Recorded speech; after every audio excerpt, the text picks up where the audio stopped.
Hi, I'm Hastings, and welcome to All the Other Music Stuff, a podcast that explores some of the overlooked aspects of the music industry. And today I have a colleague and a friend. Yeah, someone who's making some inroads in the underground music scene and taking himself to the global space. So I think, it's going to be an exciting one. Thank you for coming through. Would you like to do the honors and introducing yourself to our audience? Sure, Hastings. My name is Thamsanqa Ngwenya. I am a musician, an educator, a writer, and one day philosopher. Oh, cool. One day philosopher. One day philosopher. Awesome. I feel like I'm still too young to call myself that yet. Is it? Yes, yeah. Interesting. Okay. All right. In hindsight, it's sort of making a little bit of sense. Maybe we'll chat about that. Like, on my side, the philosophy behind some of your post. Like, when you posting Thami, you don't just post like say like, okay, this was a gig, this is what I'm doing. Yeah. There's always like also a story behind. It's also because the philosophy is a big part, but the character with the Thamsanqa Vuthela, which is the band that I'm doing now, my solo project, the character is a storyteller. Okay. Right. So and it's based on my grandfather. All right. So my grandfather told a lot of stories. So whenever I post something now, I've kind of developed this idea that everything that he says is a story. He has to, Yeah, makes sense. Like that was like in hindsight, knowing sort of that part of your story. It makes sense, the philosophy part. Yes, yeah. But let's chat about your handle. Thinking about philosophy. So I don't know. If you don't know, Thami used to have his handle as Thami Two Shoes. Yes. Right? Everybody get it right. And now you change it to Azania Maimun. Yes, yeah. So I'll put some links as well on the screen. Then you can sort of subscribe to his channels and stuff. Yeah. So what's the story behind the Thami Two Shoes and then changing it to Azania Maimun? Thami Two Shoes was actually like my friend.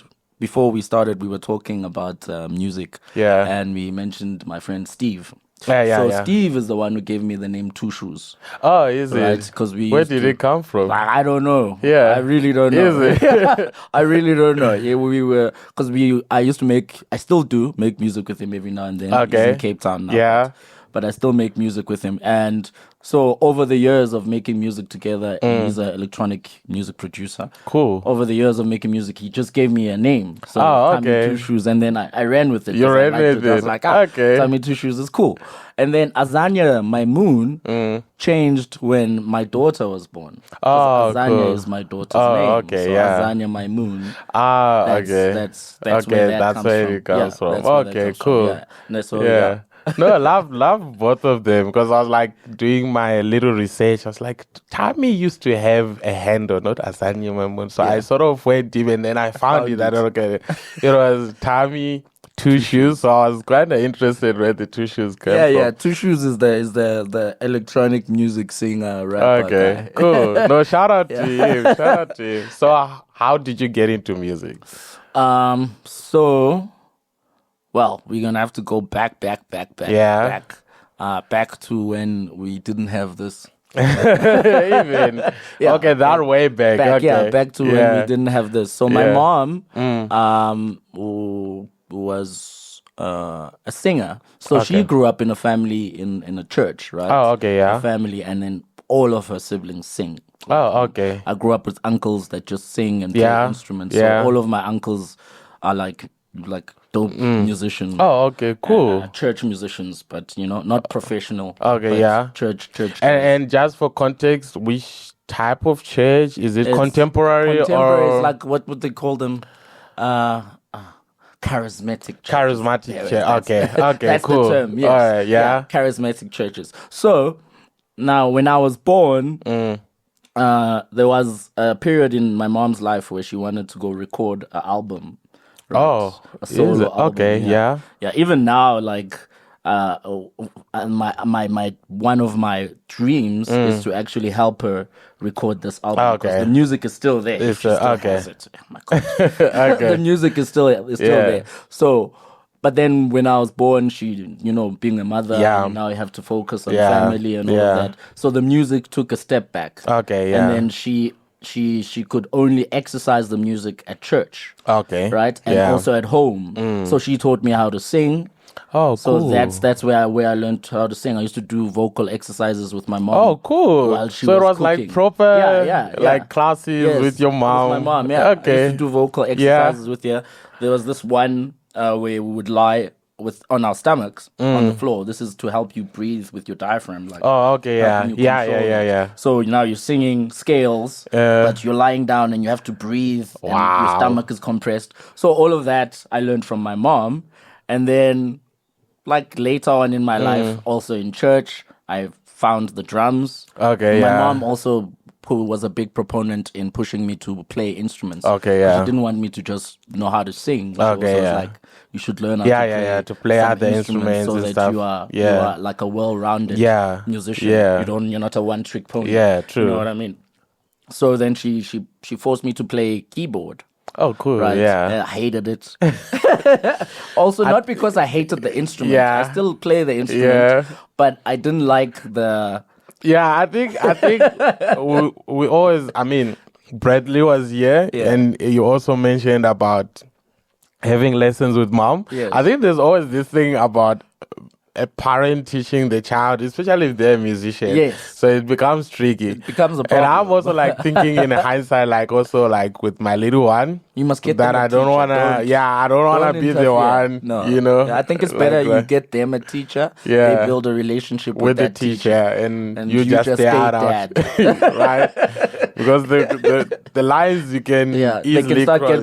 Even teaching them to drive. Get someone else to do it so you can stay dad. Yeah, that's very true. Yeah, because otherwise there are lines that are going to be blurred, and then it becomes tricky, and then they end up heading. And then you sometimes, these things also, like over the years you can develop a trauma because of that, of the experience you had with your dad when it came to teaching you things, or teaching you instruments or whatever the love that he had for whatever he was doing, and he was teaching you, but not in a way that because now he wants to make sure that he relives all his dreams through you and exactly. You know what I mean? Okay. So anyway, so your mom was teaching you.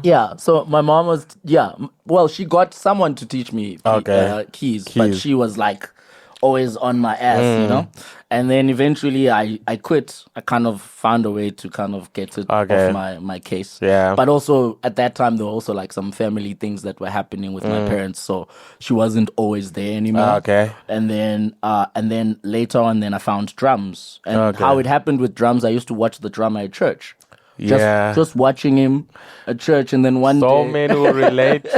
Relate. Just watching them. And then one day he wasn't there, and then I just stepped on. Story of my life. Like you literally I can do this thing. Literally the same thing happened to me. Yeah. Like you say, you'll be watching them. So I mean, now and then they'll say like "see" after the service.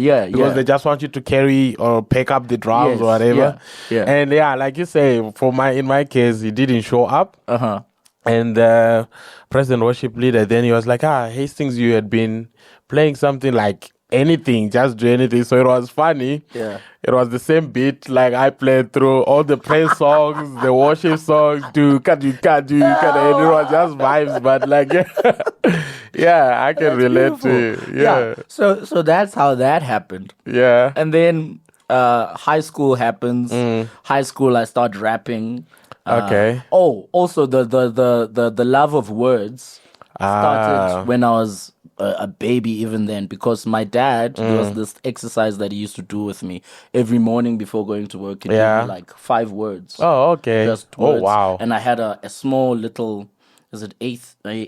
Yeah, like eight. What that smaller was? Yeah, A5. Yeah, the small one. That was my storybook. Oh, okay. That every day I would write like 2 pages. Oh, cool. Of a story that he just gave me words in the morning, and then you write. And then I just write. I come up with whatever. I just write. That's a cool concept. And then I just give it to him when he comes back from work. Cool. That's his newspaper. Instead of reading a newspaper, he's reading my story. Marking and checking my spelling. Interesting, man. It was very like cool. That's very cool. So that's and then he also bought, when I was a kid, we had like a lot of these. I mean, you still have them now. These Disney books. Oh yeah. So he had like these sets of Disney books. Yeah. So I had a little library, like a stash of books of Disney books. Okay, cool. That my dad. So even like I think when I was 6 or 7, I was reading newspapers already. Wow. Because my mom the cooking was also for singing, but also for reading. Yeah, so she'd give me like a paragraph from the newspaper, and she's busy. Wow. And then I'm like, That's pretty cool. When I get stuck, and then she'll be like, enunciate. Like, what is the letter? What is that? Yes, say it. Let's hear it. Think about the word, And that's why I love words, and that's why even the storyteller because it was nurtured at a young age. It was nurtured at a very young age. My mom taught me how to write. Wow. Before I went to preschool, I was already writing. Wow. Because my mom, and the whole thing, she used to take a tray, She'll take maize meal. Yeah. Pour it on the tray. Yeah. She'd write the letter. Put it on the letter, and then you sort of copy it through. And then she would shake it. Now I have to copy it from memory.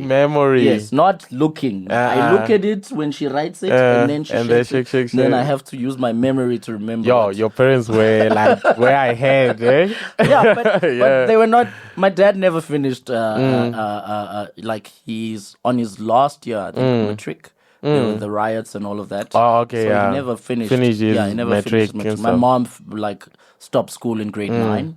Okay. Yeah. Okay.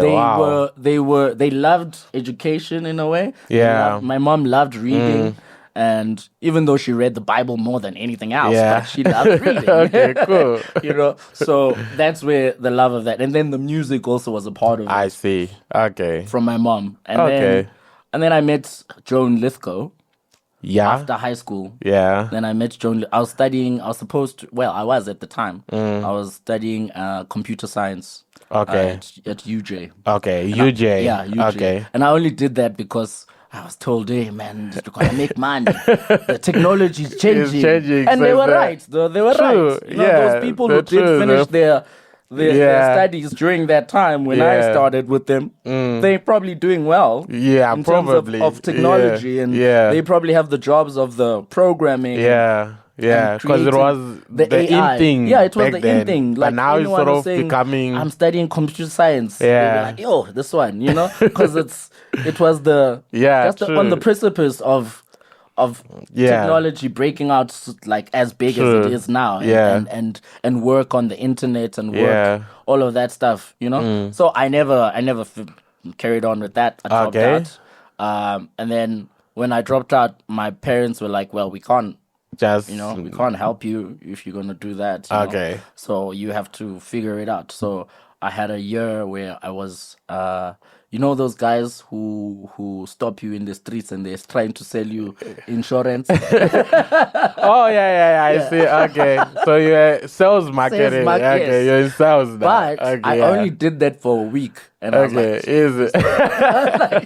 No, I'm not doing that. So luckily, my daughter's grandmother knew Joan. Okay. Yes, and then she told me about it. Okay. And then I went to a course. Okay, that she was doing a workshop thing. Yeah. And obviously I play drums. I play keys. Yeah. So melody, rhythm, marimba. It made sense. Yeah, so when I met the marimba, I was like, this is my instrument. Was this the first time encountering the marimba instrument? Yes, it was the first time encountering it. Okay. How did it feel? It was really cool. It was because, as I said, I had already had the understanding of melodies, right? I couldn't read music, but I can hear. My ears have been trained for a long time. Yeah. So I had understanding of melodic things, and then playing drums. Because at that time when I found the marimba, I'd already started a band called 2 Coffees, 1 Milk. Oh, okay. 2 coffees, 1 milk. Yeah, Interesting. This is with my daughter's mother. Okay. It was myself and her and Richard, one of my friends. So it's 2 black people and 1 white person. I see. 2 coffees and 1 milk. And I was playing drums and singing. Okay. In the band. Band. Yeah, I was playing drums and singing. So I was able to hold a melody whilst you're actually keeping the rhythm. And keeping the rhythm. So when I found the instrument, it was easy for me. It was much easier. That's how I subsequently got a job with what was it called at the time? What was it called? Joan's first MEF. Marimba Education Foundation. Yes, okay, MEF. Yeah. Okay. Yeah, yes. I wasn't aware of you were I think with John, I sort of knew her through OFF before that she was involved in OFF and stuff. But primarily just known her through Education Africa. And the Marimba Festival, and obviously the Marimba workshop. So she had her own thing. Okay. Before. Shout out. That's where she started the festival. Okay, with Marimba Education Foundation, but it was with someone else. Okay. And then when it subsequently fell apart, she then started doing it with Education Africa. But so that's how I found the Marimba, and then that's how I found her, and then I subsequently got a job. After the lessons and the workshops, it was like I think it was 60-hour or 32-hour workshop. Oh, okay. Yeah. All right. Yeah, it was a month. So it was like through doing that course. Yes, through doing that course and those hours. Then I was given a job with the foundation, the Marimba Education Foundation. Okay. And then I started teaching. This was like when I was 19. Wow. Then I started teaching. So you've been teaching since you were 19? Yeah, I've been teaching since I was 19. So, and then I learned how to read music from Joan, because then I worked under Joan for a long time. And then there was a separation at some point when MEF fell apart. And I moved on. I taught somewhere else on my own. And then I was teaching at Brenthurst Primary. Brakpan, that side. Were you staying there or? No, I was still staying in Wadville, No, I was staying in Boksburg. Okay, but like it's not far from Boksburg. No, it's not that far from Boksburg. No, it's not. I'm thinking from here now. No, from here. From here, you need a passport. Yeah, I know you need a passport, like, dude. From here, you need a passport. And cool. And that's how. So I've been teaching for that long, and then I've been singing and playing for as long as I can remember. Okay, so now obviously you've entered the teaching side of things. So this is sort of becoming like an established music career for you. Yes, yeah.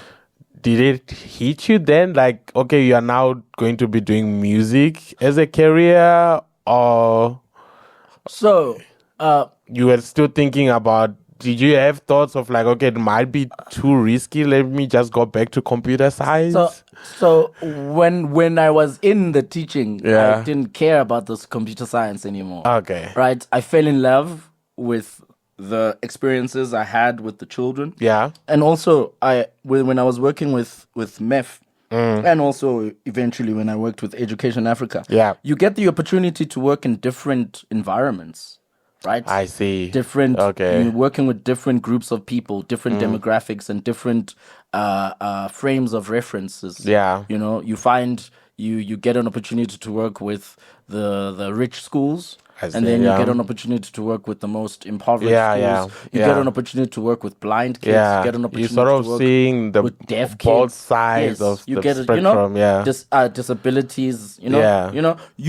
So doing that and experiencing that, I didn't care about computer science anymore. I found something that made me feel good. Cool. Right? That fed my soul. And you can see the instant change that you are creating in the kids' lives as you're doing what you do. It's priceless, man. Yeah. Like, no one can make you feel like priceless. that. I know what you mean exactly. No one can, So as soon as that teaching bug bit, but to go back to when before we had this, my mom always we used to have a lot of. My mom was my best friend when I was a really young kid. Yeah, and we used to talk a lot.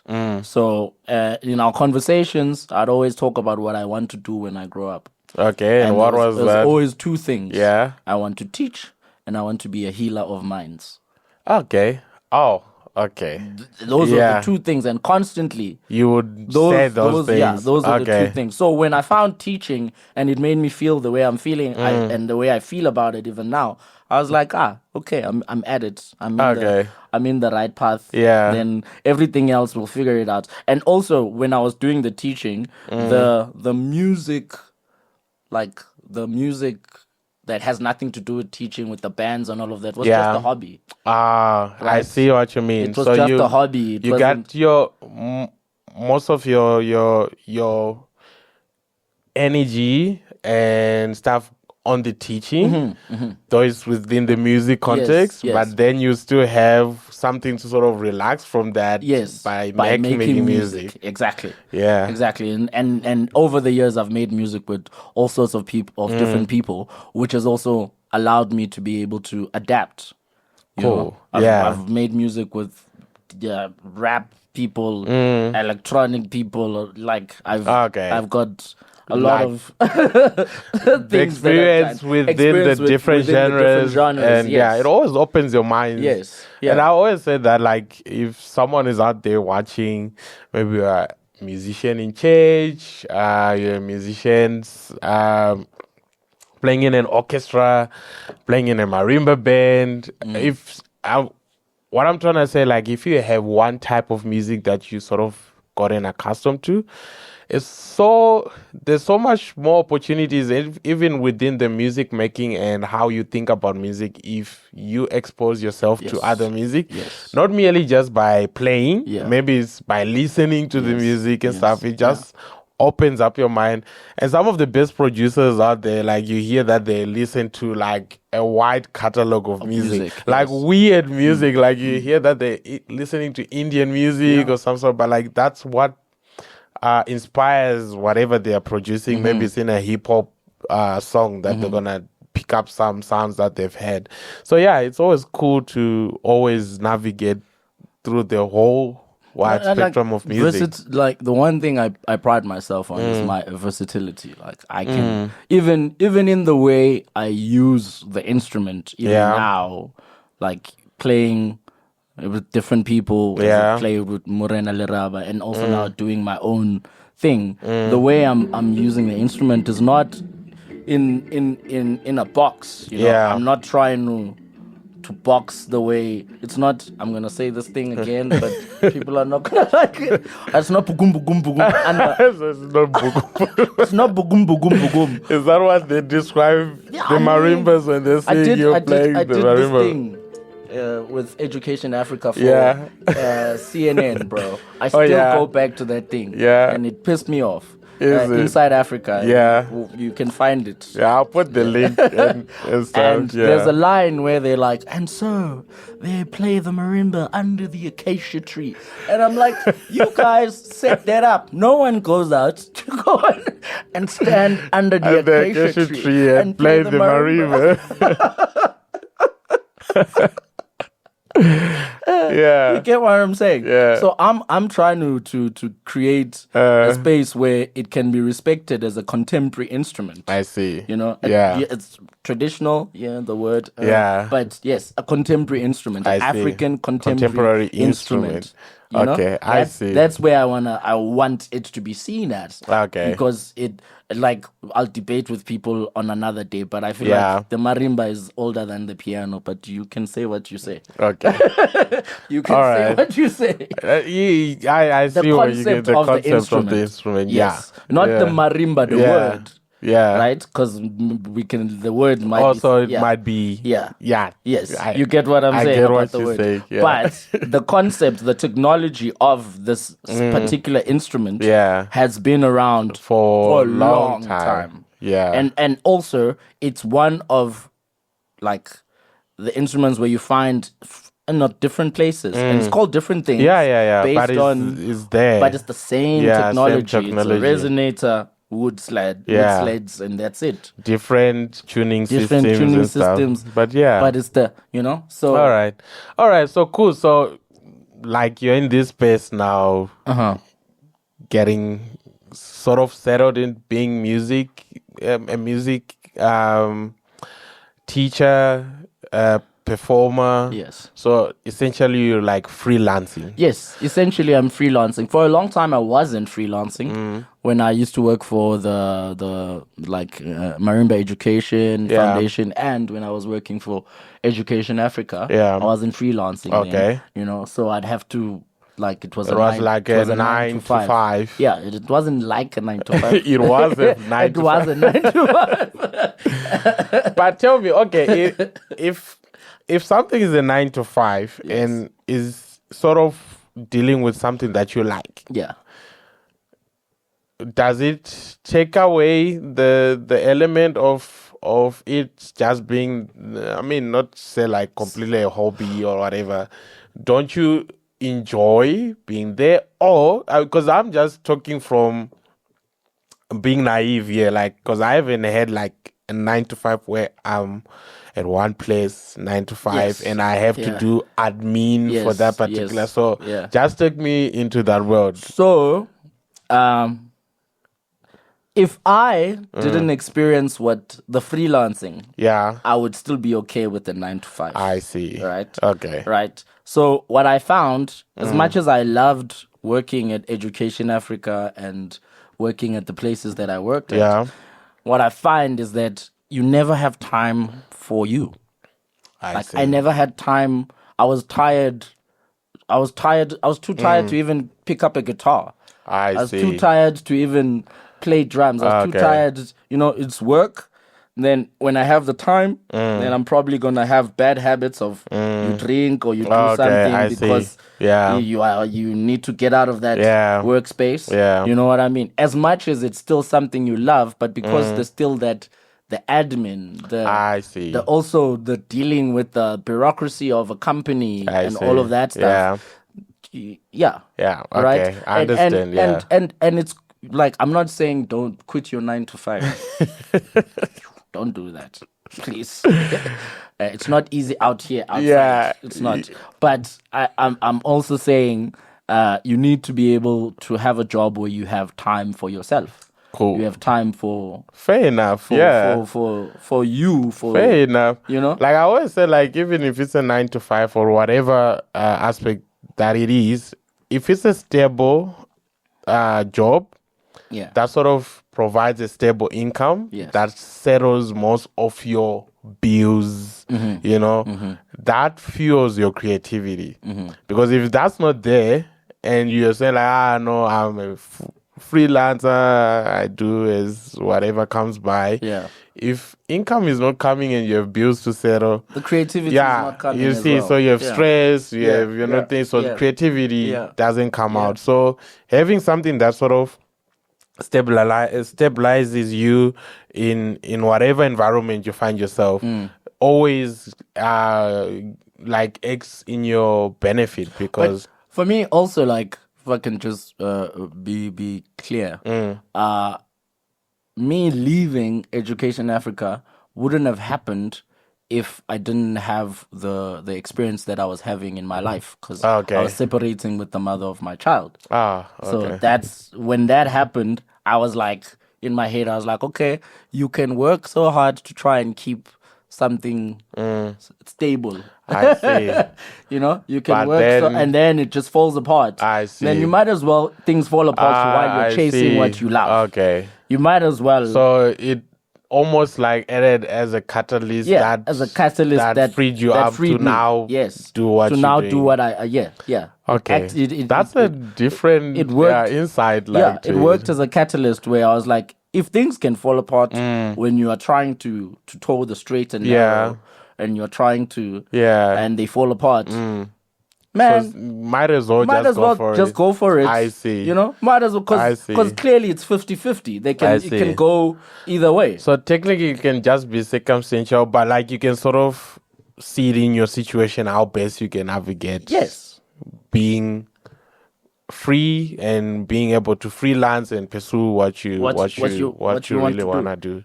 But I must say though, I'm also talking too much, I think.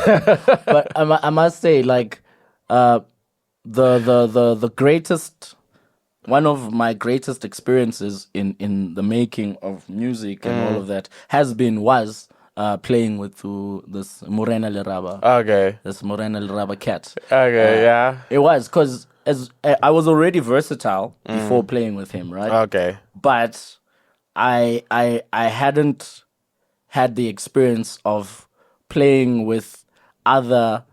You know, when you go to Europe and you're playing in these other worldly places, people are fucking educated, bro. Right?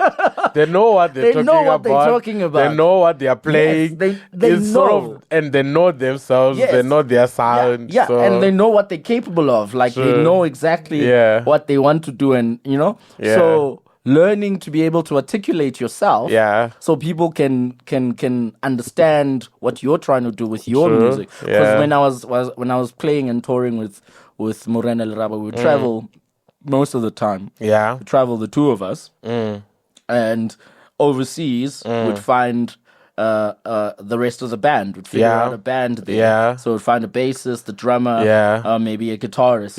And then it's me, Marimba, him on vocal, and then me also on vocal, backing vocals. And then the guys. Now, my job eventually became like somewhat music director in a way. Okay. I would have to present the music on the marimba for the guys. And then they have to interpret it. Yes. Okay. And then I direct where I feel need like to. Okay, it needs to go. It needs to go like this. If there's a rhythm that the drummer needs to sound like this. So learning to be able to articulate yourself confidently and being sure of what you're saying. If it's an A minor chord, you need to know, what makes an A minor chord, because you could say it's an A minor, and then they're like, no, but it sounds like an A minor 7th. You see what I mean? So all of those things, and I'm grateful again for the job with Joan, because I learned. You see, these things are like tied it up. So I learned a lot about music terminology, music theory, understanding theory, and also like arranging as well, because when you teach marimba, as you would know, you listen to songs and you make arrangements. So learning which one is gonna be the bass. So that's a very powerful skill to have. If you are able to arrange, even when you are working with a band, you are able to arrange whatever music you want them to play, and it'll sort of come close. To what you want. But the other thing that I was always, and even now with my band I do, is you must always leave room for improvisation. I see. Improv is important. So over the years playing with Morena, I always had this question of which is your favorite show and which one was the best one. And for me, my answer, and even now, my answer is it's like manna, the Bible. Oh yeah, the children of Israel. And picking up manna, and they were not supposed to pick. And the manna tasted different every day. So that's how it is. I see. That's how it is. Every day is a different offering. Yes, every day is the music I'm playing is the same. Right? But it's a different offering. Every time. Every time you play, it's a different offering, because you're playing to alive people. And it's a different audience as well. There we go. And once it's not recorded and offered as recorded, there's always room for surprise elements that can just come from nowhere. And most importantly, if improvisation is actually part of it, it's not gonna be the same. No, it's not gonna be the same at the time. Yeah, that's cool. So I'm a big proponent of that. Even when we were playing with Morena, we'd always So with Morena, you have elaborated more. So you are mostly music directing. Arranging songs and stuff. How was that run, and especially in Europe? Just explain some of the stages that you've been, which countries you've been, and Okay, so the one big thing. We'll start with the biggest thing that I ever did. We played at the Hampton Court Palace for Prince Harry. Is this where you met Prince Harry? Yes, yeah. This is where we met Prince Harry. How was that, dude? Like that was cool, right? But it was a stressful trip. I could imagine, right? Yeah. So what happened was we were playing Bushfire, which is Swaziland, or Eswatini. Forgive me, Eswatini. And now when you're doing visas, you can't take your passport. Right? So we ended up doing our visas later because we were playing that side. So now we're trying to expedite everything. What ended up happening is Teboho, Steve, and Lisedi, Rudolph, who was our manager at the time, their visas come out fine. They go.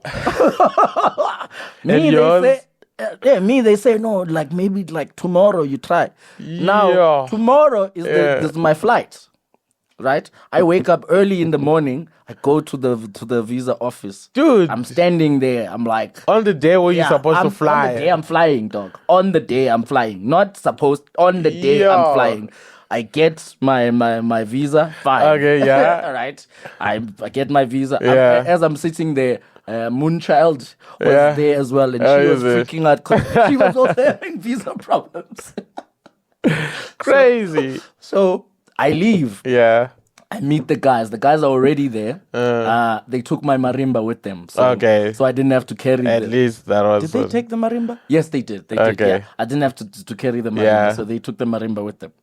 So I get there, and I'm getting there on the day of the performance. Yeah. Like on the literal day. On the day when you're supposed to perform, you're arriving. I'm arriving. So I arrive in London, find the guys. We go to the palace. Yeah. Set up everything, right? Sound check. Funniest thing, Rita Ora was playing there. Oh, wow. Right? She played after... she was the headliner. Headliner. Yes, of the thing. It was a Sintabele, which is pro bono thing that Prince Harry has for HIV. Okay, yeah. Lesotho. Yeah. So that's how we got it, because Morena is from Lesotho. And he sings in Sesotho. Okay, yeah. You know, when we were working together, I would add some Xhosa every now and then, but he sings... It's primarily in Sesotho. Yeah, predominantly in Sesotho. Okay. So, where was I?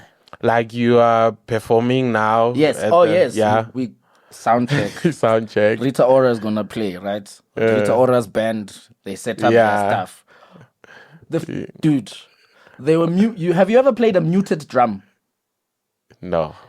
The skin of the drum is this thick. Yeah. So when you play it, there's nothing. Dead sound. So the whole band that she had on stage, nothing was plugged in. Everyone, they were miming. Really? Yes. I was like, oh my God. You're kidding. I'm telling you, that made me and made us feel like we are the best. Because we were playing live. Yeah, we were playing live. We had Soul Noso, myself and Teboho and Steve. Yeah, the four of us. Soul was on drums. Interesting. And it was amazing. It was cool. On our last song, so just before we get on stage, we have a chat with the Prince. He comes to meet us. Yeah. And his vibes, and it's cool. Yeah. And then he's like, please, can you make these people dance? Whatever you do, make these people dance. Okay, right. And then Teboho looks at me, because the other thing that I did with Morena, I spoke. Because whenever he gets into character, he doesn't speak English. Okay. Doesn't speak English on stage. I see. So when he gets into character, it just stays Sesotho. That's throughout. Yeah. Okay. And then I'll speak to the audience and introduce the songs, or just talk about what the songs are about. So then you're the one who's interacting with the audience and stuff. Yeah. Okay. So he tells, Teboho looks at me and is like, it's your job, bro. So we get to our last song. We only played like 3 songs. Okay. Yeah, we traveled to the UK. It's the life of... To just do 20 minutes. This is what you do. You practice your whole life just for that moment. Just for that moment. So we play, and then on our last song, I'm like, this is our last song. Can you all get up and stand up and join us on the last song? And everyone looks at me. Some people got up, and then I was like, the Duke of Sussex said I must ask them. They got up. They got up, Baba. They got up. all of them. Authority. King. They got up all of them. And it was beautiful. That was beautiful. The performance was cool. The vibes were good. It's just the trip was stressful. Man. It was very stressful. So it seems like you had a good run with Morena Leraba. We had a lot of cool things, man. We played. And what's the status now? You still with the band? No. Okay. No. So the status is we don't work together anymore. Okay. Egos. Okay. Growth. Okay. Disagreements, resentments. Yeah. I think what I wanted to ask you with this in mind is like maybe there's someone watching or listening. Yeah. What would be the best advice you could give them if people are going in a duo, group, band? How could they protect themselves as an artist? And how can you sort of keep relationships sort of going on where possible, especially those that could potentially help you as a soloist career, So, one, if you're starting something with someone, it's better to get in with them if you have the same vision. Okay. Right? Yeah. First of all, you must have the same vision. And the thing that was a problem, if I'm talking personally, the thing that became a problem over the years with working with Teboho, or Morena Leraba, his name is Teboho. So working with him was his thing. Okay. I bought into his thing, vision, right? Stuff. I bought into his vision, right? So there were times where my hands were tied. I see. Where I'm like this thing I can't because it's not my. So I would advise anyone who's doing a duo, make sure that you are coming together and you're in sync. You are in sync. You know where you're going. Me and Teboho were mostly in sync on stage. I see. But in real life, we were not really in sync. I see. Okay. And I think because it was so good on stage, we thought we didn't have to work on our relationship off stage. I see. You get what I'm saying? Okay. So you shouldn't neglect that part. This is why even like when we were traveling with him, there's a thing that we used to do when we are meeting these musicians that we're going to play with. So we'll have maybe a rehearsal of like maybe a day. Right? But now we'll rehearse maybe 3 hours. And then after the 3 hours, we go for lunch. Okay. Chill. So that you're born. You chill, talk, chat about anything, everything, whatever. Get to know each other. Then we just go back for a session to just brush it off. Yeah. And it makes so much difference. It makes so much difference because more synergy now. You sort of together. And you feel safe with me now. Yeah. Even if you get lost on stage. Yeah. Because you know the person you're playing with. You're playing with, yes. Yeah. That they have your back. They will have your back, that person. So that's why even with my band, I'm very like, we need to spend time together. We need to understand each other. We need to, Okay, I see. Yeah. All right. So now you solo artist. Are you signed or you're independent? I'm independent. You're independent? I'm independent. I went in 2023. Okay. Yeah, 2023. 2023, I had my first solo show in Berlin. Okay. Right? And subsequently after that, the guys that I played with have a label, and they were like, I was like, I want to record an album that is, because there was this guy I was listening to, Weedy something, is a percussionist. Okay. He's got this album called Hands of Time. Okay, we'll put links for it. Hands of Time. He plays djembe. Okay. And the album is like centered around the djembe, but he's playing with a whole full band, orchestra kind of band, and it's amazing. But the djembe is the main feature, leading everything. Yeah. So in my head, I was like, I want to create something like that. Okay. With the marimba being the lead thing, right? The thing that is holding everything, and everything is derived from here. Yeah. Right? So that's what I'm doing with Thamsanqa Vuthela. Yes. Okay. Yeah. So this is where Thamsanqa Vuthela enters. Yes, this is where Thamsanqa Vuthela enters. Okay. Yeah. So when after that, then we recorded this album. Album is finished. Just waiting for a mastering now. Okay. And then I should release soon. But okay, cool. We'll talk about the dates of that. All right, we'll keep on the lookout. Whenever we post this, and if it's not yet out, I'll still update the links that it should be up. Yeah. Yeah. So, okay, cool. Yeah, so that's how that's how we arrived to Thamsanqa Vuthela. So who's Thamsanqa Vuthela now? So Thamsanqa Vuthela is a percussionist and a storyteller, but it's a character. So the other thing that I learned with working with Morena is branding. Okay. Like creating a specific character, and even the way you write. If you looked at the way the posts that he made, there was a style of writing, a way of speaking. Yeah, you know, that's related but to the character. And the character is always this. You always have you can relate to the character. Yeah. Constantly, because if you bring your own personality sometimes, then it's not. Yes. So okay, I see. So Thamsanqa Vuthela is based on my grandfather. My grandfather is Vuthela. That's his name. Cool. So when I was a kid, we had goats at home. Okay. My grandparents' house. We had goats, and like we used to go like herding with my grandfather. You know, in the mornings, on the weekends, not on when there's no school. Oh, yeah. And all of us have our little backpacks. My grandmother would pack us lunch. And then we go, and then you just tell us stories as we're going and show us little springs. You know, this is before the hood became what it is now. You know, and so over the years, there's been these stories that even when I'm sitting with my siblings, they will just come back and we'll talk and we'll laugh about them and like, oh, you remember this story that Mkhulu told? Or this story that Mkhulu told. So the songs and the music is based on that. On those stories. On stories that my grandfather used to tell. So then with the music of the album, I've written a book.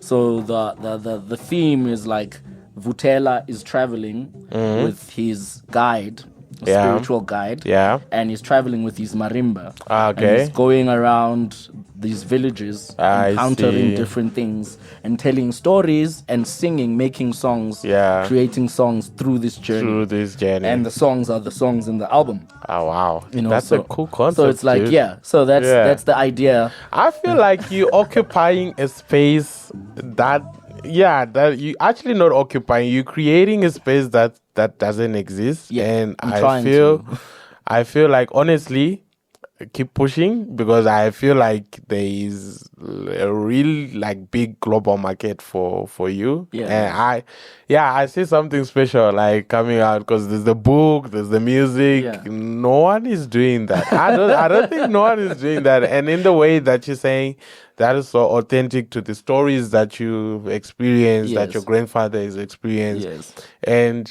that's kudos to you, man. Yeah, thank you, man. I had to sit down with this, like when things ended with Teboho, and then I had to go to Germany to go record the album. I had to sit down and think of like the concept. What am I trying to say? Because the songs have already been there, because some of the songs are snippets of songs that are in those stories. I see. You know, like there's a song in my album called Ngilambile, which is based on a folklore tale that my grandfather would tell of this cannibal. Izimzum. Izimzum, that would come to this village and he would sing the song Ngifuni nyama ngilambile, Ngifuni nyama ngilambile, and then the villagers would give him. I see. Right? So now I took that, right, and then turned it into something else where the song is still about hunger and a need. But it's not the giant that is crying, but it's the African people. I see. You know. Okay, I see. It's the African people that are crying for the need and the hunger. That's so cool. That's so cool. Yeah, so the songs are like based on these little stories, and then I'm also as a person who grew up being told stories, I'm also writing my own new stories. I see. Right, with some ideas that were based on things that I heard from my grandfather, things that I heard from my I had not a lot of people have this blessing, and I'm so grateful that I had this. I met my great grandmother. Really? Yes. When I was, she was still alive. She passed away when she was 104. Wow. Yeah. So I got the opportunity to spend time with that person. That's special. You know, and she also had songs that she used to wow. sing. So some of her songs are also in the album. Yeah. Wow. So she had songs and stories that she used to tell. No, pretty cool, man. I'm excited. Please let us know when the album is out. Yes. We'll always put it out on our whenever we release an episode, just to advertise it. And please, no problem, man. I'll definitely let you guys know. All right, cool. So now you in this solo career. Yes. I've seen on your posts is really going on well. Can you mention some of the big stages you have done so far as a solo? I did. My first big show in South Africa was this festival called Mzansi. Made in Mzansi. Yes. Yeah. My brother says it was televised. I didn't Is it? Okay. He's like, dude, you were on TV. I'm like, I didn't even know this thing was on SABC. He's like, yeah, bro, that thing was big. So that would be the biggest one that I did so far. Right? Because also it's a young thing that I'm starting. Yeah. So most people who know me from Morena Leraba. Yeah. Or these are people who've known me from electronic music long time ago, you know. So now you're still new in the I'm scene, still new in this but thing. like you breaking this. Well, I'm not new in the industry, but I'm new in this. Yeah, I understand. In this Thamsanqa Vuthela project. I want to share something. Yeah. But okay, let's go. So I'm also working on right now. I need to have a phone call later on today. Okay. But I'm working on creating the first plug and play marimba. Plug and play marimba. Yes. Okay. A marimba that has a pickup. Yes. That's what I'm working on now. That's my. So if I'm understanding correctly, because I know, for instance, the Mbira has a So a marimba that is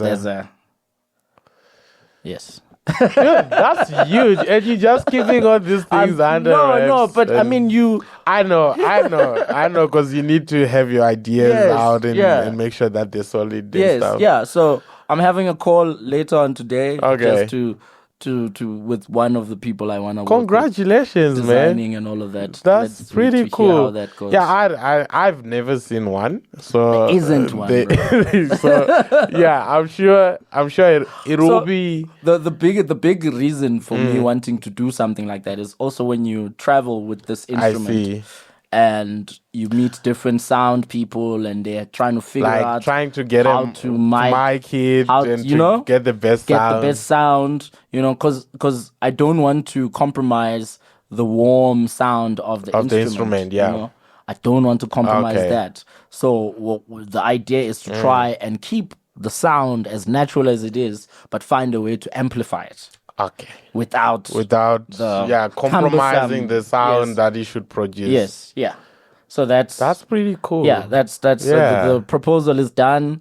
Now we're just waiting for. No, it's a hit. It's a hit. All marimba players, please look. Yeah, so this keep on the the right lookout. Place to talk about. Yeah, because these are all the other music stuff that people normally neglect, and they don't see that there is these aspects of people living lives, doing so much more to what people know music to be. Yeah. So in this context, I'm just saying, like, celebrity, drama, but there are lives like behind this whole industry. Yes. And there's so much that we can unpack. So much you can do, and there's so much you can see as well. You can see within the music aspect itself, just with your story, that there are people making microphones to then make this dream come true. Yeah. So that's like a whole aspect of the music industry that no one is talking about. Yes, so this is the platform that I'm trying to create, that we can talk about these things. I don't know if you know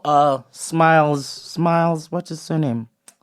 But he created this thing called a smilophone.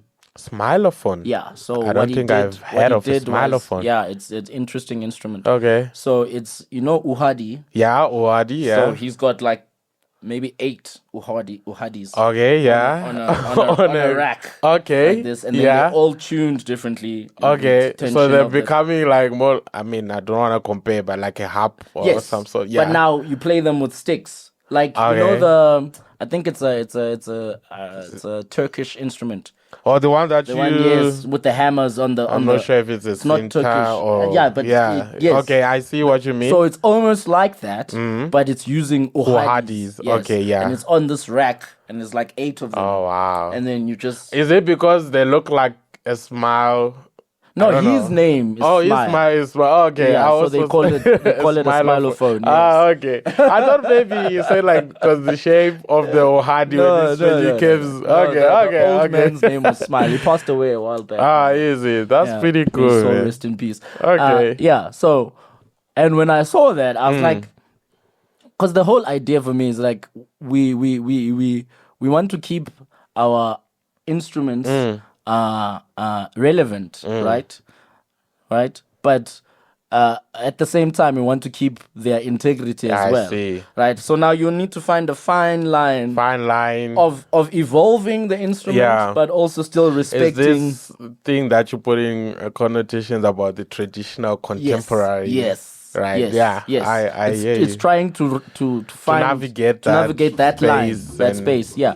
So I find myself in that space, and I'm trying to navigate that and be like, okay, we can make our instruments even cooler, even more adaptable to our time, right, without losing their integrity and what they actually mean. No, true.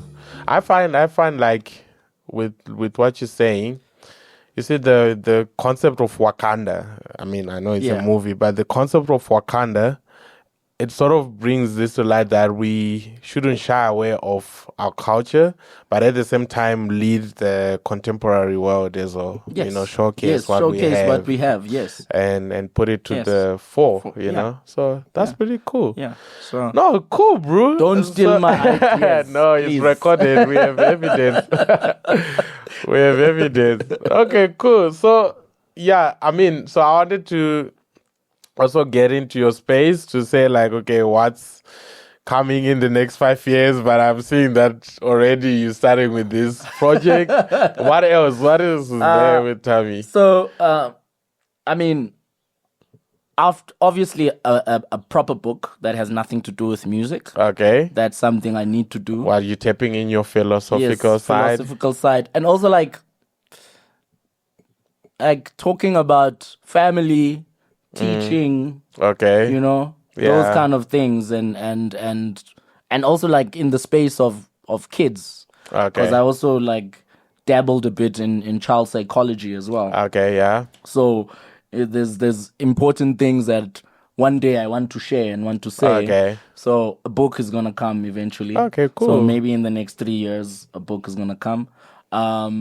More music, obviously. Album, I'll be nagging you on that one. Please. Album. Man, the problem is when you share and then people are like, I don't like to tell people too much of what I'm trying to do. But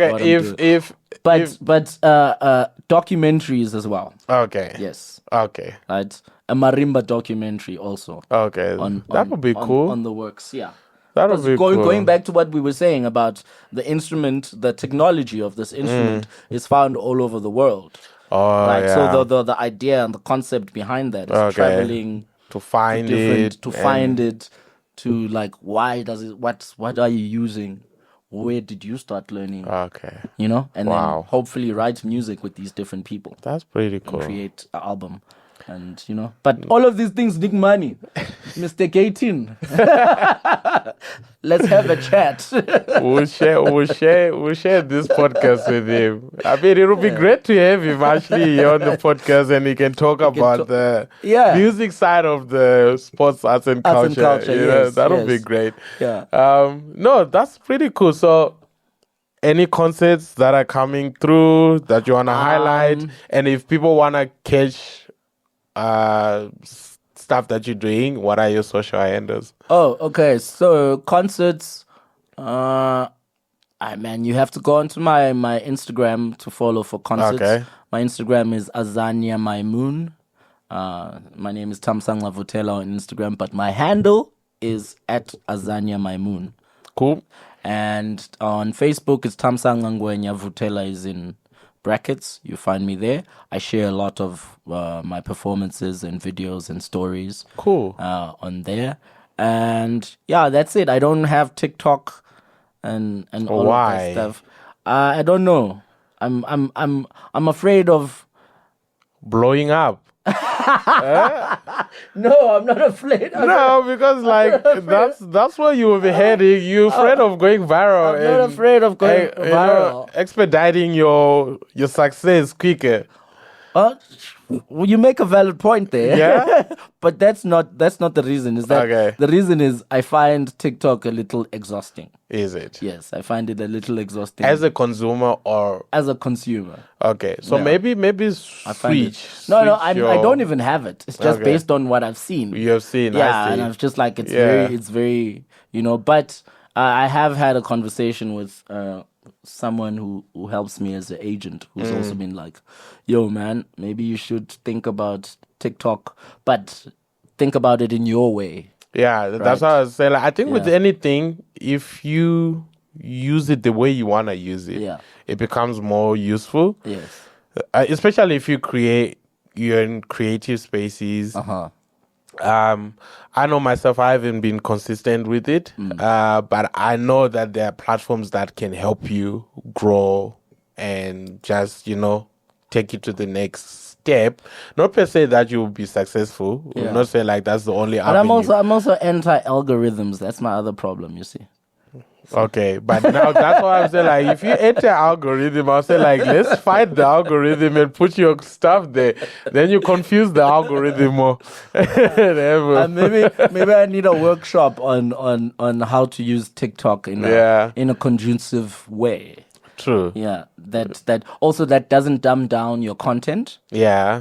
Because it's all about the most outrageous thing, the most that gets pushed out. Clickbait. Yeah, really. True. So I get a little. It gives me a bit of clickbait. I see. No, Thami, it was a pleasure having you. Thank you, man. It was awesome. I know it's not gonna be the last time you're here. Yeah. You're definitely gonna call you up again. I'll be back. But thank you for gracing this platform. Thank you for having with me, your man. greatness.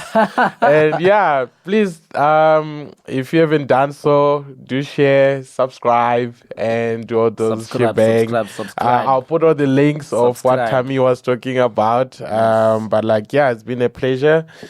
And thank you, everybody. We'll see you on the next one. Thank you.